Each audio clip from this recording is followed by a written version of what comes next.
예, 오늘은 이번 2023년 아카데미 시상식에서 3개 부문에 노미네이트된 명작 더 웨일에 대한 리뷰를 진행할까 합니다. 이번 리뷰는 지금 보시는 것처럼 총 4개의 순서로 되어 있습니다. 하나는 이제 줄거리를 좀 설명을 드릴 건데, 이 극 중 주인공이 찰리의 시점에서 줄거리를 좀 설명을 드릴 거고요. 다만 이제 제가 재주가 없다 보니 약간의 결말과 모든 내용이 포함될 수 있어서 듣는데 참고하시길 바랍니다. 그리고 이 주제의식에 대한 좀 감상평을 남길 거고요. 그리고 배우들의 연기에 대해서도 좀 평을 드리고, 그 외에 기타 다른 여러 가지 말들을 좀 해볼까 합니다. 먼저 줄거리를 좀 설명을 드릴게요. 이 영화는 브랜든 프레이저 배우가 맡은 찰리라는 인물이 겪는 어떤 드라마입니다. 그 어떤 드라마냐면은 지독한 자기 혐오와 어떤 죄의식에 빠져 죽음을 눈앞에 둔 어떤 인물이 삶을 마감하기 전에 남겨놓는, 그 사람들 대부분 좀 그렇잖아요. 그러니까 당신 곧 죽어요 라고 하게 된다면은 누군가를 원망하고 미워하기보다는 용서하고 용서받고 싶어하고, 또 자신이 살아간 이 세상에 어떤 흔적을 남기고 싶어 하잖아요. 찰리도 마찬가지입니다. 딱 이겁니다. 찰리는 자신의 죽음을 자기가 의도했든 의도하지 않았든 앞두고 있는 사람이고, 그러한 삶 속에서 용서받고자 하는 죄에 대해서는 용서를 받기를 원하고, 그가 용서할 수 있는 것들에 대해서는 용서하기를 원하고, 그리고 이런 자기 자신일지라도 자기가 다녀간 이 세상에 어떠한 의미 있는 뭔가가 남길 원해요. 이제 이게 어떤 큰 줄거리고요. 조금 더 세부적으로 이야기를 드리자면은, 찰리는 동성애자이면서 대학교의 온라인 과정에서 객원 강의를 하는 이제 객원 교수인 것 같아요. 교수라기보단 강사. 이제 에세이 과목에 대한 첨삭을 하는 강사인데요. 지금 영화 이제 스크린에 나오는 시점에서부터는 도저히 손을 댈 수 없을 만큼 고도 비만, 그러니까 되게 엄청 심각한 심혈관 질환을 앓고 있는 그런 사람으로 나옵니다. 찰리가 이렇게 된 데까지는 이제 하나의 몇 가지 사건들이 있는데요. 찰리가 원래는 가정을 가지고, 보통의 이제 스트레이트, 그러니까 이성애자, 좀 표현이 그렇긴 한데 그런 사람들처럼 가정을 가지고 딸을 낳고 그냥 어느 때와 다름없는 그냥 일반적인 가장으로서의 삶을 살아가요. 근데 어느 날 자신의 강의에 학생으로 들어온 앨런이라는 남자와 사랑에 빠집니다. 이 앨런과 사랑에 빠지면서 가정을 떠나게 되고요. 그 과정에서 자신의 아내와 자신의 하나뿐인 딸에게 그들이 버림받았다라는 배신감, 상실감, 그들을 떠났다라는 죄책감, 이런 것들이 일단은 찰리라는 인물에게 죄로서, 어떤 굴레로서 한 겹 쌓이게 됩니다. 이제 그러면은 찰리와 앨런은 좀 행복했으면 됐는데, 이 앨런이 자살을 하게 됩니다. 그 자살을 하게 된 이유는 앨런은 뉴라이프라는 어떤 종교를 가진, 기독교를 베이스로 한 종교를 가진 집안에서 태어났어요. 그래서 대단히 독실한 아버지 밑에서 정해진 신부와, 그러니까 와이프와 약혼자가 있었다는 거죠. 약혼자와 정해진 삶을 살아가는 게 수순이었는데, 아버지가 모태신앙인 그러니까 아버지가 남겨놓은 그 틀에서 벗어나는 것도 모자라서 종교가 허락하지 않는 동성애의 영역까지 들어가게 됩니다. 그럼으로써 앨런은 자기가 속한 커뮤니티에서 소외되게 되고요.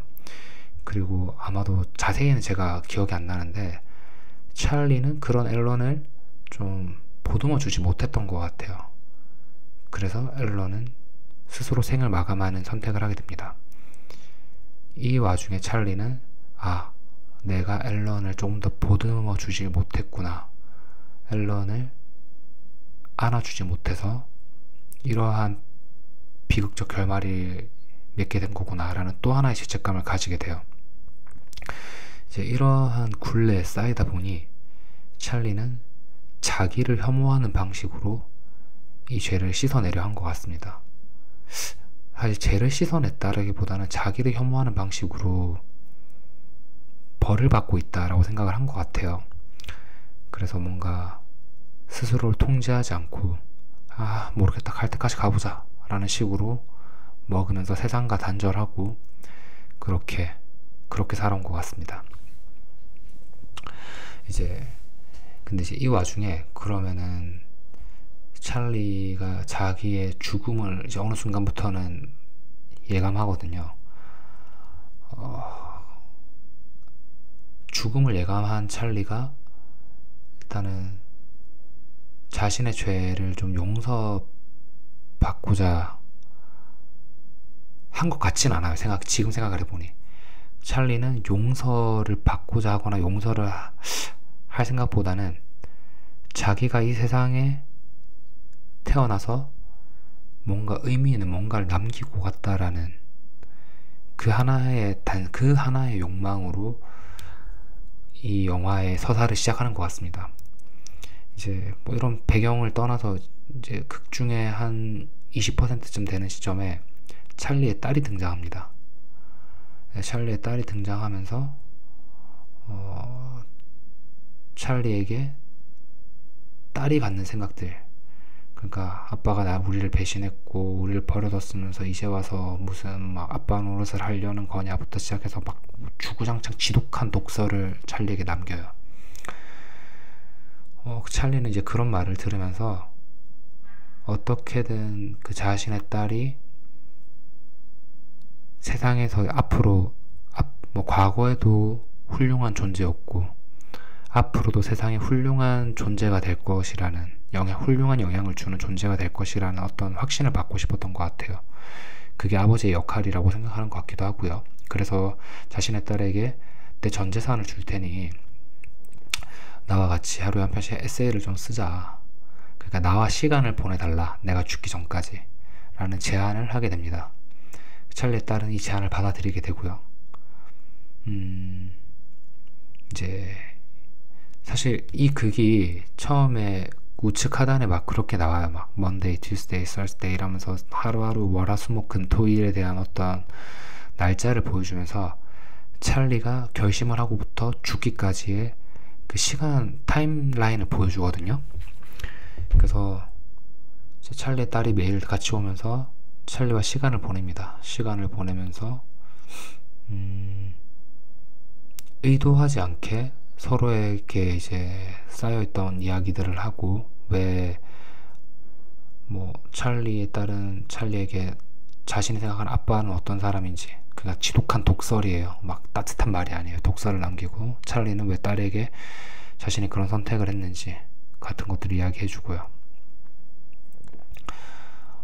뭐 이제 그 와중에 되게 또 다양한 등장인물이 등장해서 이 서사를 이끌어 나가는데, 그것까지 설명을 하고 싶은데 너무 두서없는 이야기가 될 것 같아서 찰리의 서사로만 집중을 하겠습니다. 결국 그렇게 이제 시간을 보내다 찰리는 찰리의 딸에게 용서를 받고 그렇게 세상을 마감합니다. 삶을 마감합니다. 이제 이게 사실은 더 웨일의 어떤 큰 줄거리예요. 그러면은 이 작품이 왜 나무주연상을 받았고 이렇게 오스카에 대해서 주목하는 작품이 되었느냐. 그러니까 이 영화는 용서와 구원, 주제의식에 대해서 좀 이야기를 해볼까 합니다. 혹시 여러분은 좀 그런 적 있으세요? 그러니까 내가 나를 용서할 수가 없어 라는 어떤 이런 잘못을 해본 적이 있으세요? 저는 있었던 것 같아요. 근데 그럴 때 물론 더 웨일이 말하는 방식대로 그 자기 혐오를 벗어난 것은 아니지만은 어쨌든 각자는 각자의 방식대로 자기 혐오를 벗어났을 거라 생각을 해요.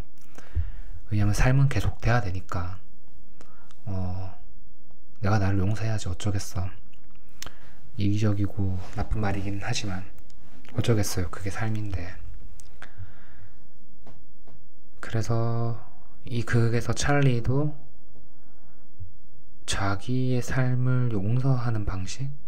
자기의 삶을, 저는 용서라고 할게요. 자기의 삶을 용서하는 방식으로 내가 이 세상에 어떤 의미 있는 존재를 남기고 왔다 라는 것을 스스로에게 자기 증명을 하고 싶었던 것 같아요. 그래서 여기서 보면 엘리라는 인물이 되게 개차반이거든요, 영화에서. 그러니까 사춘기가 진짜 너무 세게 온 사춘기, 감당이 안 되는, 거의 뭐 악마라고 표현해도 될 정도로 나쁜 짓들을 해요, 극중 인물들에게. 근데 그러한 모습마저도 찰리는 사랑으로 품어줍니다.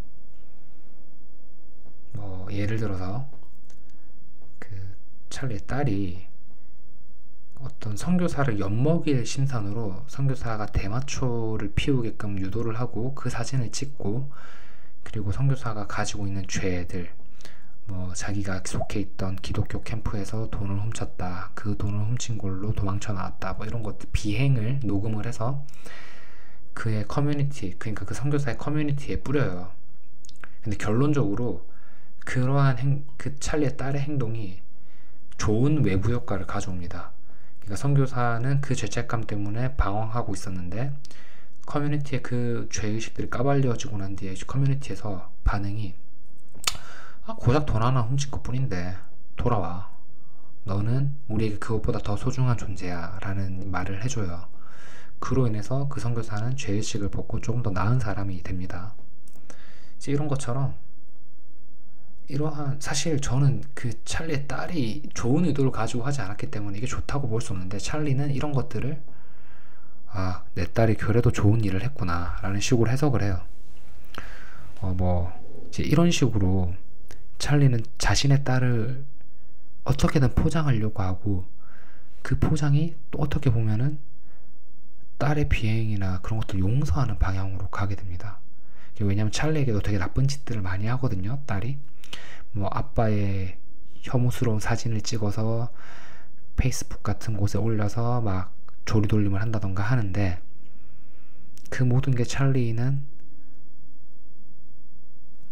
딸이 악마라서 그렇겠다고 생각하지 않아요.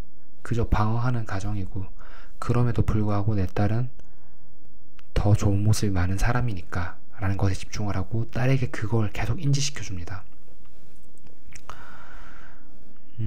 그리고 결국 딸과의 화해, 그 딸에게, 화해는 아니죠, 그 딸에게 그녀가 얼마나 소중한 존재이고 나에게 어떠한 가치를 가진, 얼마나 값진 존재였는지를 진정성 있게 말을 하면서 딸에게 용서를 받습니다.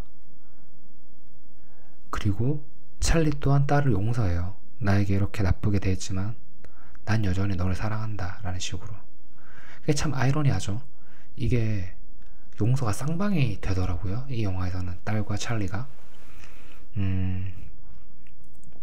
이제 그러면서 극이 마무리되는데요. 그리고 이제 찰리가 죽는 것으로 마무리가 되는데, 그냥 묘한, 저는 카타르시스를 좀 느꼈어요. 이게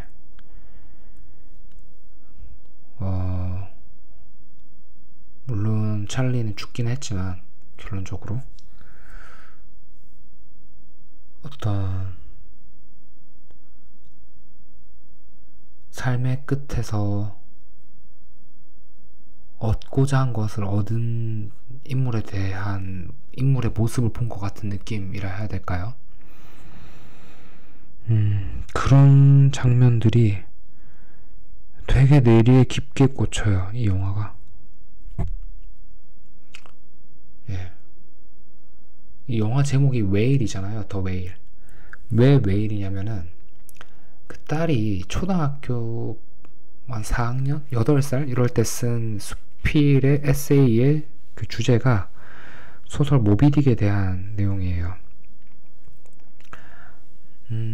뭐 지금 내용은 잘 생각이 안 나는데 조금 정리해서 말을 하자면은 작가가 좀 슬퍼 보인다. 그러니까 뭔가 극 중에 이스마엘이라는 인물과 모비딕의 사투가 자기는 슬퍼 보인다. 그리고 작가가 고래에 대해서 또 웨일에 대해서 설명하는 부분이 있는데 이런 부분들이 얼마나 작가가 슬펐으면은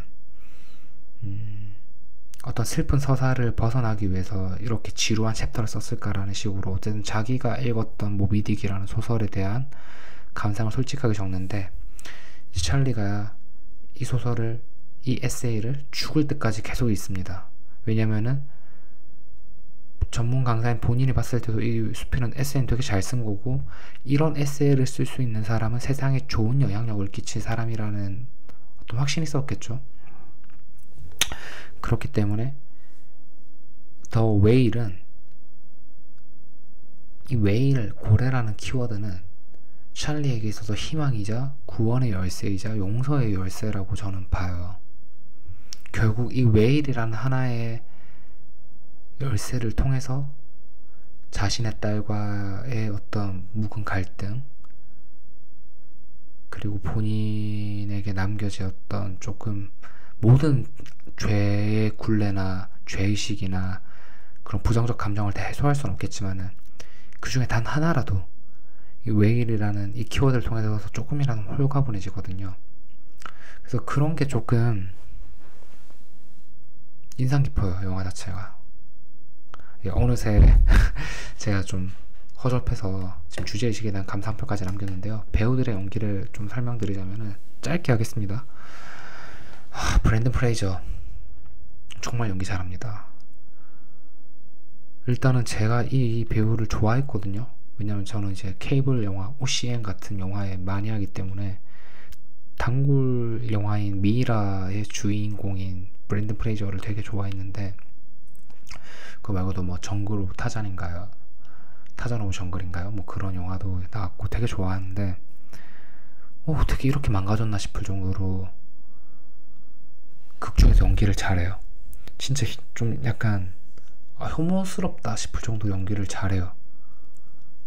그리고 마지막에 그 죽음을 눈앞에 두면서도까지 딸이 진짜 이게 재밌는 게 딸이 자기 자신을 용서하게끔 만들어요. 찰리가 그 사춘기 소녀가 철이 들게끔 그 기회를 찰리가 마련해 준단 말이에요. 이제 그 장면이 한 시퀀스로 담겨 있는데 그 연기까지도 완전 몰입되게끔 대단하다 이 배우 참 그런 감정을 느끼게 만들거든요. 그래서 정말 좋습니다. 그 외에도 뭐 이제 리즈라던가 엘리 그러니까 찰리의 딸 뭐 등등의 여기 나오는 연기들 다 모두 다 배우들의 연기 다 좋아요. 예, 뭐 연기는 감히 저 따위가 뭐 잘한다 좋다 나쁘다라고 평가할 수 없지만은 저는 되게 몰입도 있고 집중할 수 있게끔 연기를 잘하는 걸로 저는 봤습니다. 그래서 짱이었습니다. 그리고 이제 이 영화 자체가 이제 기타 등등에 대한 이야기를 할까 하는데 저는 이 영화 보면서 약간 예산이 작게 들었겠다 생각을 했어요. 왜냐하면 장면의 이동이 많지가 않아요. 그 예전에 영화 중에서 어떤 자기가 이제 화성에서 왔다라는 이야기를 하면서 그 모닥불에 둘러앉아서 자기는 이제 2000년, 3000년, 4000년을 사는 엄청 영생을 사는 인물인데 뭐 구석기 시대 때 이랬고 신석기 때 이랬고 사실은 자기가 예수였으면서 막 이런 어떤 이야기가 있어요. 그런 영화가 있어요. 근데 그 영화가 재밌는 게 한 공간에서만 촬영을 했거든요. 근데 되게 몰입도 있게 볼 수 있단 말이에요. 더 웨일도 마찬가지예요. 거의 한 공간에서 촬영을 하는데 진짜 몰입도 있게 영화가 볼 수 있습니다. 그래서 조금 지루하고 재미없을 수는 있는데 초반부에는 근데 이게 잘 만들어진 코스 요리처럼 그렇게 심심하게 쌓았던 그 모든 것들이 결말에 있어서 하나의 엄청난 카타르시스를 팍 느끼게 해줘요. 그래서 저는 이 영화 한번 볼만하다 해서 오늘 월급한 구독자분들 4명 분이 없지만은 혹시나 이 영상을 보게 될 많은 분들이 한 번쯤 봤으면 좋겠습니다. 한 번쯤 보고 그냥 우리 삶에 대해서 한번 돌아봤으면 좋겠어요. 그리고 꼭 죄의식이 있고 구원을 생각하고 용서를 생각하고 막 사랑을 생각하고 이런 게 아니라, 저도 지금 제 머릿속에 느껴지는 이 감정이 제대로 정리가 안 되는데 저는 제 주변의 사람들에게 같이 한번 보자라고 이야기를 할 것 같아요. 같이 보고 이 영화가 던지는 주제의식과 어떤 감정에 대해서 우리 한번 곱씹어보자, 그렇게 말할 것 같습니다. 예, 오늘 영화 리뷰는 여기까지고요. 또 다음 영상에서 찾아뵙겠습니다. 감사합니다.